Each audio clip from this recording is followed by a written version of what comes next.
Hello everyone, welcome back to another episode of our slash entitled parents. In today's episode, nice dog. How much? 1 week postpartum and mom is giving me intense attitude and sass for being rude to her and my dad. Entitled mother thinks she can control, share, and shame my body. Before we get started, make sure to subscribe so you will never miss a video. So let's get started. Nice dog. How much? Currently, my wife is transitioning from social worker to dog trainer in the hopes of training assistants/companion animals for people with a need. As someone who suffers from anxiety herself, she knows how good a trained assistance dog can be in stressful situations. This story takes place at an off-leash dog beach close to where we live. My DW has just finished work and has decided to take our dog, Cavalier King Charles Spaniel, to the local off-leash beach for an impromptu training session/playtime.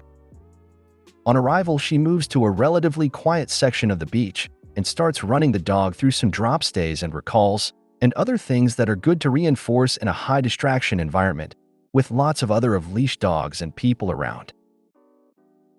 After maybe 10 minutes, she releases the pup to have a run and a play with the other dogs and sits down on the beach to watch him play, occasionally recalling him to reinforce the behavior before letting him explore and play again. As she is sitting there watching, she is approached by a father who is with a couple of kids, which isn't odd for this particular off-leash area, as it isn't too far from the main beach. The convo goes as follows. Yef for entitled father, W for wife. Yef, that is an amazingly well-trained dog you have there. W, thanks, I'm actually a dog trainer, but it helps that he loves to learn. Yef, I'm not usually a fan of smaller dogs, but that one seems pretty smart. W, yeah, well, it's taken a while to get him there, but he is doing great. They both watch him play for a minute or so and make more small talk, my wife still recalling him every so often. Yef, how is he with kids? W, oh, he loves them. He loves any attention, but he really loves playing with children. Ef nods watching his kids play with the dog. Yef, how much would you want for him? W, laughs thinking he is joking. Some days I'd rehome him for free, but seriously, I couldn't live without him. Yef, laughs. No, but seriously, how much? I've never seen a small dog that I like as much as him. W, laughs again, nervously this time. Honestly, I could never part with him. Yef, you're a dog trainer though. You could always train yourself another dog. W, starting to get worried now? Or you could get a dog and bring him along to our training centers and we could help you train him. Yef, but I really like your dog, and I don't generally like small dogs, and he is already trained, so come on, don't be unreasonable. How much for him? I can get you cash within the hour. W, getting up as she is feeling uncomfortable. He is not for sale. Please stop asking. Yef, come on. Please? Look how much my kids like him. Gesturing to his kids, playing with a pack of assorted dogs, including ours. Yef, I'll pay you. I'll give you more than he is worth. W, for the last time, I'm not selling you my dog. Now please leave me alone.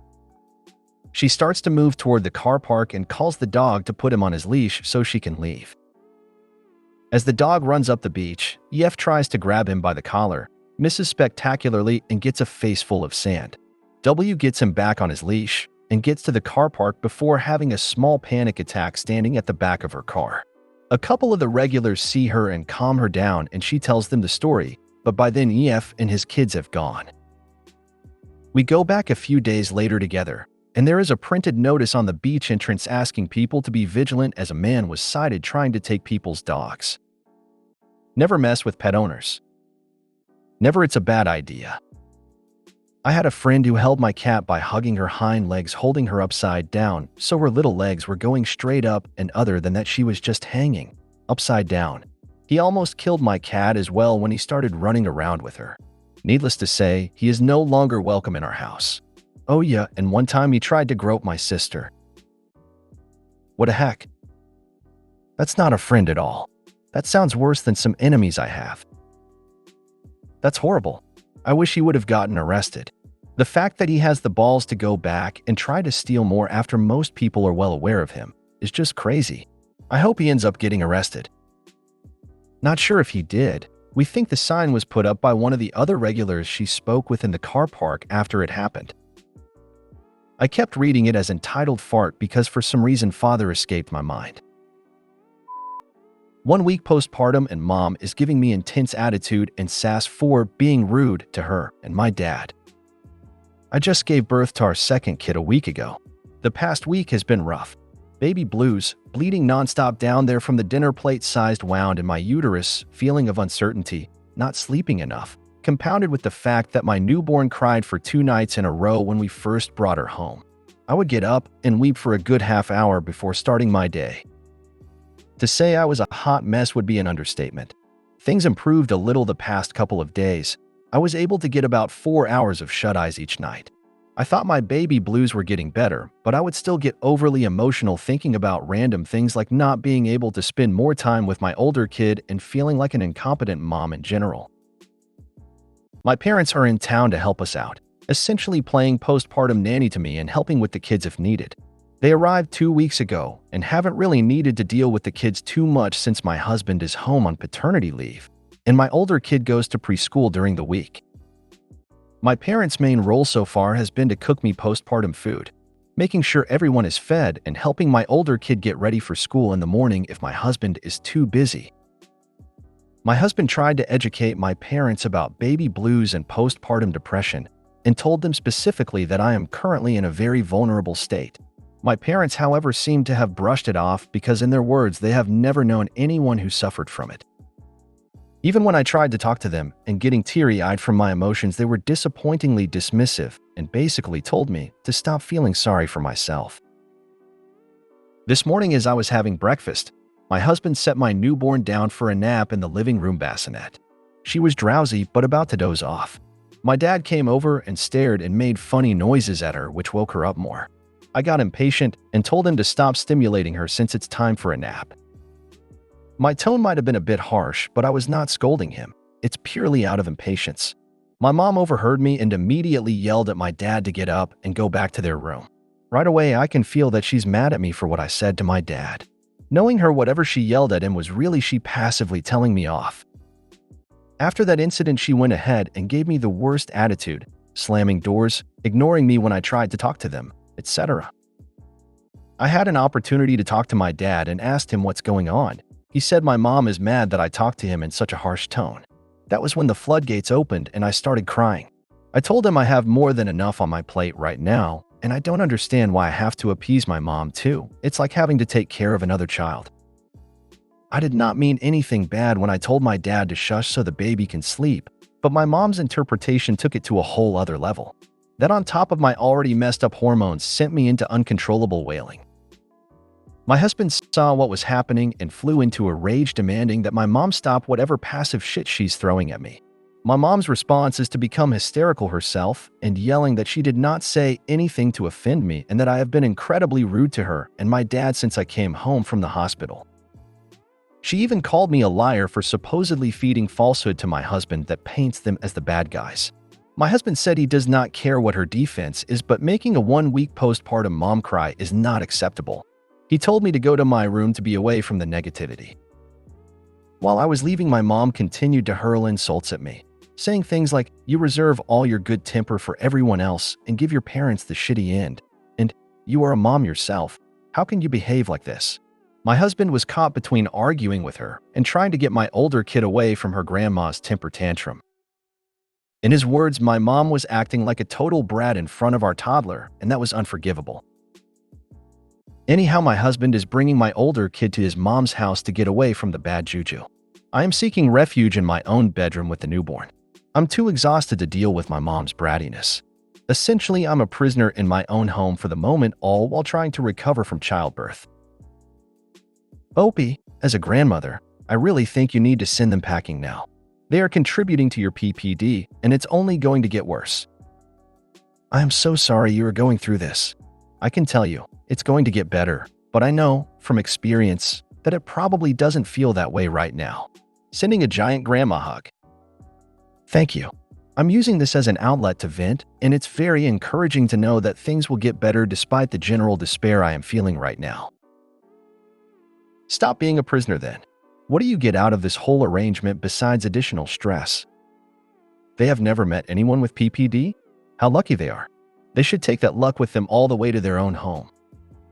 All the best to you and your family. I think the parents will be the ones giving her PPD with their crappy attitude. Send them home. Tell your mother to take her whiny, bratty attitude and go the F home because she is doing you nothing but harm. You don't need this, and you need to tell her so. When she decides to stop acting like a 3-year-old in a tantrum, probably about 30 years from now, if then, maybe she will be allowed to see her grandchildren again. Until then, she is persona non grata and needs to stay the heck away from you and your family. Exactly, no grandkids for her. Time for them to pack up and head home. That's it. They're out today. They should be out already.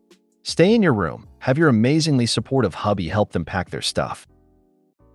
Thank you for coming. It means a lot that you're willing to put in this much effort. It's not helping right now though, and it's time for you to leave. Entitled mother thinks she can control, share, and shame my body. I don't know whether to be filled with rage or break down crying. I, 21F, have a gala coming up and I got this gorgeous dress to wear. It is a skin-tight gown that shows off my curves very well and makes me look super elegant. My mother, 56F, however, thinks I should lose weight to look prettier during the gala. She forced me to step on the scale with her watching. When she saw the weight, she proceeded to gasp, yell at me about my diet, write down my weight in a notebook, tell me about this new diet she's following, and call my aunt to tell her about my obesity problem. I'm not fat but not skinny either. Most of the fat is around my hips and stomach, but it is by far not obesity. I do not understand why she feels entitled to share my weight with random people, control my diet, and shame me for how I look. I feel terrible about my body already, but this just made it worse by far. I'm sorry, your mom sucks. Why are letting her do this to you? Please put your foot down and take control of your life. Put your foot down, but not on the scale. Get away from this woman as fast as you can. You are an adult. She is succeeding in controlling you because you are in a space where you can't walk away or hang up. You won't be able to change her, so you need to have strategies to end communication when she crosses the line. Look up the gray rock method. Just keep dropping this line in. So told me recently I look just like you, mom. Every time she says something negative, just remark how weird it is because you look so similar. She will eventually give up. This answer is the way. Every time she says something negative, remind her of how much you look alike. Remember to ask your mother to weigh herself in front of you, then tell your dad and ask him how much fatter she is than when he met her and what she weighed then. If you made it to the end of the video, thanks for watching. Don't forget to like, subscribe, and share, and we will see you in the next video.